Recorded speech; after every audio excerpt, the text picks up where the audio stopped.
ओडिशा में यास तूफान की दस्तक से पहले ही उसका असर दिखने लगा है। तूफान के आने से पहले ओडिशा में तेज हवाएं चल रही हैं और जगह जगह बारिश भी हो रही है।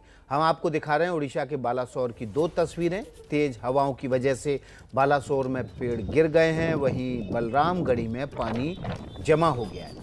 आपको बता रहे हैं कि ये पेड़ गिरने की वजह से वहाँ से गुजर रहे कुछ लोग घायल भी हुए। आप देख रहे हैं तस्वीरों में लोग जो बाइक से वहाँ से निकल रहे थे, पेड़ उनके ऊपर गिरा, बाइक भी बुरी तरह से क्षतिग्रस्त हुई और लोग भी घायल हो गए हैं।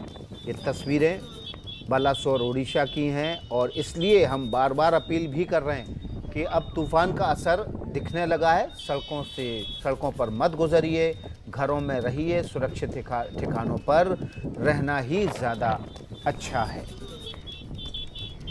Odisha disaster rapid action force ये वो फोर्स है जो लगातार कई महीनों तक तैयारी करती है हर असंभव स्थिति को भी संभव में बदल देने के लिए। उड़ीसा ने कई साइक्लोन देखे हैं, लेकिन इस बार भी तैयारी पूरी है। मैं इस समय हूं बालेश्वर के रिजर्व ऑफिस में, जहां पर तैयारियों का नज़ारा आपको दिखा रहे हैं कि हवा तेज़ है, बारिश तेज़ है, लेकिन तैयारियां भी इस पूरी टीम की तेज़ हैं। कई टुकड़ियां तैनात हैं पूरे उड़ीसा में, क्योंकि 5 डिस्ट्रिक्ट्स में हाई अलर्ट है और करीब 8 से 10 डिस्ट्रिक्ट्स में अलर्ट जारी कर दिया गया है। ये वो सारी मशीन्स हैं जो लगातार तैयारियों के साथ रखी जा रही हैं, जिसमें गैस कटर है, वुड कटर है, स्टेट ऑफ आर्ट टेक्नोलॉजी जिसे कहते हैं वो रहेगी। हमारे साथ सुधांशु मिश्रा जी हैं। सुधांशु जी, ये बताइए कि एसपी हैं आप, लेकिन तैयारियों का सारा दारोमदार आप पर है और बालेश्वर के आसपास ही लैंडफॉल होना है। किस तरह से है तैयार पूरा प्रशासन? बिल्कुल तैयार हैं हम, और हमारे पास अभी 4 टीम यहाँ पे ओड्राफ है और हर एक टीम डिफरेंट जगह पर डिप्लॉयड है और हम पूरी तरह से तैयारी कर रहे हैं साइक्लोन में जो भी इवेंचुअलिटीज़ होगी उसको हैंडल करने के लिए। क्या क्या है इसमें मशीन्स में? स्टेट ऑफ आर्ट टेक्नोलॉजी हमें ज़रा। बहुत सारे ट्री कटर्स हैं, ब्रांच कटर्स हैं, ट्री पुनर्स भी हैं और डोर कटर्स भी हैं और बोट्स भी हैं अगर कोई वाटर लगिंग हो गया उसके लिए भी, और जनरेटर्स, आस्का लाइट्स, वो सब इक्विपमेंट्स भी हैं। देखिए, ये इक्विपमेंट्स की खासियत क्या होती है? क्योंकि बाढ़ की स्थिति हो जाए या परेशानी हो जाए उसके लिए नहीं, हर एक इक्विपमेंट की तो ज़रूरत पड़ती है। अभी depending on the type of calamity हम इक्विपमेंट चूज़ करते हैं अपने टीम के लिए। तो यहाँ पे जो है हमारा वो हमारा साइक्लोन और फ्लड, उसको वाटर लगिंग, उसको ध्यान में रखते हुए इक्विपमेंट चूज़ किया गया है। तो उसके हिसाब से हमारे पास जो भी रेलिवेंट है तो उसको हम रखे हैं। सर, कोविड काल में क्या इन तैयारियों में भी कोई असर है? ये डेफिनेटली एक बड़ा चैलेंज है कोविड के साथ साइक्लोन को हैंडल करना। लेकिन फिर भी हम कोविड का जो रिक्वेशन है, पीपीई किट और सैनिटेशन स्टैंडर्ड्स, मास्क और ग्लव, सोशल डिस्टेंसिंग, वो सब भी फॉलो करते हुए हम अपने काम करने के लिए डिटरमिन्ड हैं। सबसे बड़ी चुनौती क्या होगी? लोगों को घरों में भी रखना और कोविड काल में सोशल डिस्टेंसिंग और रेस्क्यू ऑपरेशंस में क्या क्या 3 बातें बड़ी जो ध्यान रख रहे हैं? जो फर्स्ट है इवैक्यूएशन, ताकि हमारी जान बच जाए, कैजुअलिटी ना हो। और सेकेंड चीज़ है हमारी जो अगर पोस्ट साइक्लोन में अगर कहीं पे लॉगिंग होती है या फिर कहीं पे रोड जाम हो जाता है, एडमिनिस्ट्रेशन पहुंच नहीं पाता है, रोड को क्लियर रखना।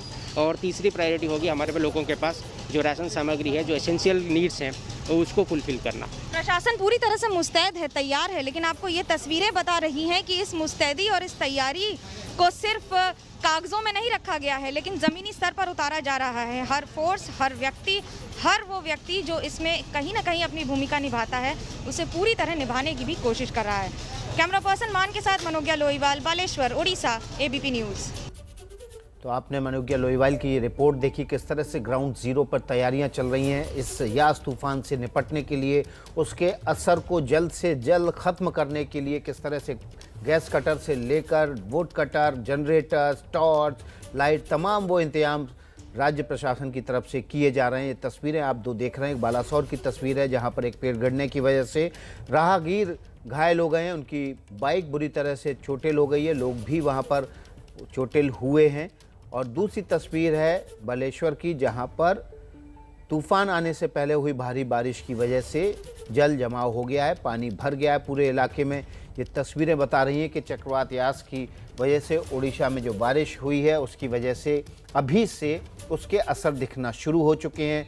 पेड़ जड़ से उखड़कर, टहनियाँ टूटकर गिरने लगे हैं, लोग उससे घायल होने लगे हैं। इसलिए सुरक्षित इलाकों में रहें, घरों से तभी निकलें आप जब बहुत ज़रूरी हो, क्योंकि उड़ीसा, पश्चिम बंगाल, ये 2 वो इलाके हैं, 2 राज्य हैं जहां पर इस यास तूफान का सबसे ज़्यादा असर होने वाला है। 320 किलोमीटर दूर है अभी तट से और कल सुबह तक इसके तट से टकराने की आशंका है। हमारे साथ मलिका सीधे जुड़ी हुई हैं जो आपको बताएंगी कि कौन कौन से वो इलाके हैं उड़ीसा के और पश्चिम बंगाल के जहां पर भारी बारिश और बारिश की आशंका है और चक्रवात का सबसे ज़्यादा असर होगा। मलिका।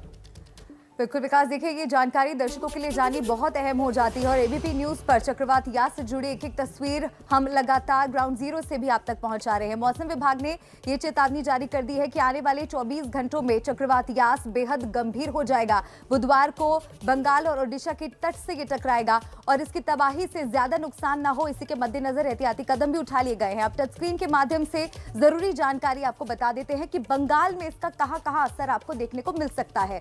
तो भारी बारिश और बहुत भारी बारिश होने की आशंका जताई गई है और वो कौन से हिस्से हैं बंगाल के जहां पर भारी बारिश हो सकती है? मिदनापुर, उत्तर 24 परगना, हावड़ा और हुगली। और अगर बहुत भारी बारिश की बात की जाए, कोलकाता, नादिया, मुर्शिदाबाद, दार्जिलिंग और जलपाईगुड़ी बंगाल के वो हिस्से हैं जिनमें बहुत ज्यादा बारिश हो सकती है और लोगों को सुरक्षित ठिकानों पर भी पहुंचा दिया गया है। इसी के जैसा मिला जुला असर उड़ीसा में भी देखने को मिलेगा। और उड़ीसा में किस तरह की कौन कौन से वो हिस्से हैं जहां पर इसका प्रभाव देखने को मिलेगा, तूफान का कहां असर होगा, वो भी आपको टच स्क्रीन के माध्यम से मैं यहाँ पर दिखा देती हूँ कि उड़ीसा के वो कौन कौन से हिस्से हैं जहां पर इसका सबसे ज्यादा असर देखने को मिलेगा। क्योंकि भारी बारिश और अति भारी बारिश की भी चेतावनी लगातार मौसम विभाग के द्वारा बताई गई है। तो ये वो हिस्से हैं तूफान का जहां पर ज्यादा असर देखने को मिलेगा। पुरी, खुर्दा, जगत सिंहपुर, कटक, केंद्रपाड़ा, जाजपुर, भद्रक, बालासोर, गंजम, ढेंकनाल और मयूरभंज। तो लगातार हम आपसे यही अपील कर रहे हैं कि आप सावधान रहें, अपने घरों में रहें, सुरक्षित रहें। विकास, बहुत बहुत शुक्रिया मलिका इस अपडेट के लिए। मलिका ने आपको अपडेट दिया कि किस तरह से पश्चिम बंगाल और उड़ीसा में वो इलाके जहां पर भारी बारिश और बहुत भारी बारिश की आशंका है। आप एबीपी न्यूज़ देखते रहिए, अपडेट रहेंगे। घर में सुरक्षित रहना है जब तक ये तूफान का खतरा टल नहीं जाता। घर से बाहर निकलने पर आप सबसे ज़्यादा असुरक्षित भी हो जाएंगे। अब हम आपको दो तस्वीरें दिखाते हैं किस तरह से तूफान के तट पर टकराने से पहले उसका असर दिखना शुरू हो गया है। तट पर टकराने से पहले ही ये तूफान ने तेज़ बारिश और हवाओं का रुख कर लिया है तट की तरफ से। और ये तस्वीरें देखिए बालासोर की, ऐसी हो चुकी है जहां पर लोगों को चोट लगी है पेड़ के गिरने से। मैं इस समय बालेश्वर इलाके में हूं जहां एक बड़ा पेड़ मिट्टी यानी कि उसकी जड़ में जो मिट्टी है उसकी गीली हो जाने की वजह से गिर गया है। मकानों को नुकसान होता है आसपास के और ओडीआरएफ टीम लगातार इस पर निरंतर काम कर रही है। कई इलाकों में इस समय ब्रांच कटर और जो इलेक्ट्रिक सॉ है उसका इस्तेमाल किया जा रहा है। स्टेट ऑफ आर्ट टेक्नोलॉजी का इस्तेमाल किया जा रहा है इन पेड़ों को हटाने के लिए, ये ध्यान में रखते हुए कि अगर ये गिरे और रास्तों पर उस समय कोई चल रहा हो तो उसे चोट भी लग सकती है। ऐसी घटनाएं हो चुकी हैं जिसमें लोगों को चोट भी लगी है। ये आपको अंदाजा लगा देगा कि कितनी तेज बारिश हुई है और कितनी तेज हवा एक साथ, जिसकी वजह से ये बड़े बड़े पेड़ गिरने लग गए हैं।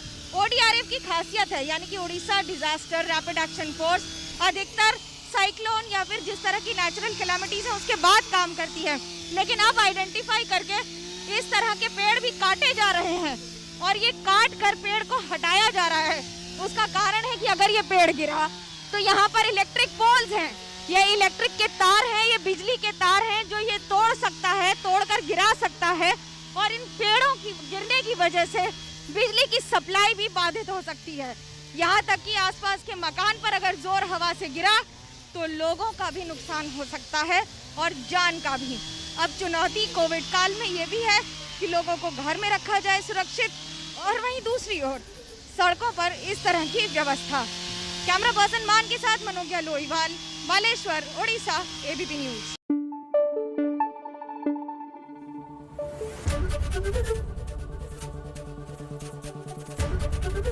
एबीपी न्यूज आपको रखे आगे।